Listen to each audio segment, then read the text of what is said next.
I betrayed my family, then found a mentor who changed my life. I didn't mean to hurt them, but one stupid decision erased everything I ever had with my family. And when I say everything, I mean it. By the time I realized what I had done, the damage wasn't just done, it was irreparable. There's no sorry big enough to fix a betrayal like mine. I guess I should start at the beginning, though even that feels meaningless now. I grew up in a house full of love, but not the easy kind. My parents were the kind who believed that love was measured in expectations, grades, achievements, respectability. They were never subtle about it. Everything I did was scrutinized. I remember sitting at the dinner table as a kid, my dad's eyes boring into me while he dissected my report card. "You're smart," he'd say, "but smart isn't enough if you can't make your potential count." And my mom, God bless her, hovering behind, echoing the same mantra, but softer, like a lullaby turned harsh when repeated enough times. And I resented it. Not their love, but the way it felt like a chain, binding me to standards I didn't even choose for myself. I wanted freedom. I wanted to feel like I could breathe without being constantly measured. But I was also ambitious. I wanted more than just to escape.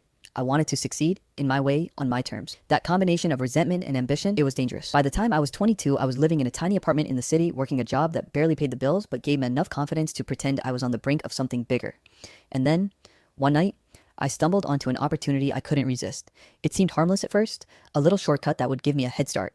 But of course, nothing that seems harmless ever really is. I was working on a project for a small client through a side gig. The client had access to financial records, and I noticed a loophole, a tiny, invisible crack in the system. I could exploit it, just a little, to get extra money. It wouldn't hurt anyone. I told myself I'd be careful. No one would ever know, and if I got caught, well, I wouldn't get caught. I had plans, ambition, smarts. I could make it work.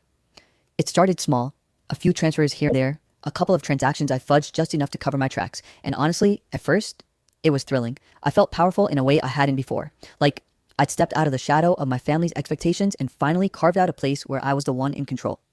I remember smiling at myself in the mirror, thinking, "You're smarter than them. You can do this. You're finally free." But the thing about freedom is, it comes with a price.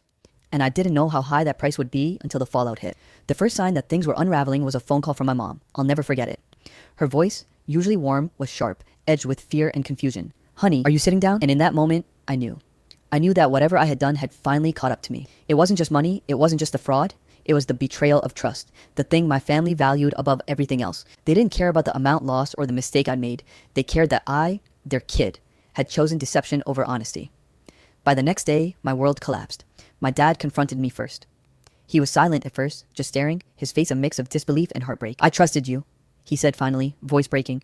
"I thought you were better than this. I thought I raised you better than this." My mom couldn't even look at me. She just shook her head, tears streaming silently down her face. And my younger sister, she screamed. She screamed at me like I had killed someone. Maybe I had, in a way. I had killed the version of myself that she believed in. I had killed the trust, the love, the safety net we all took. Full story link below.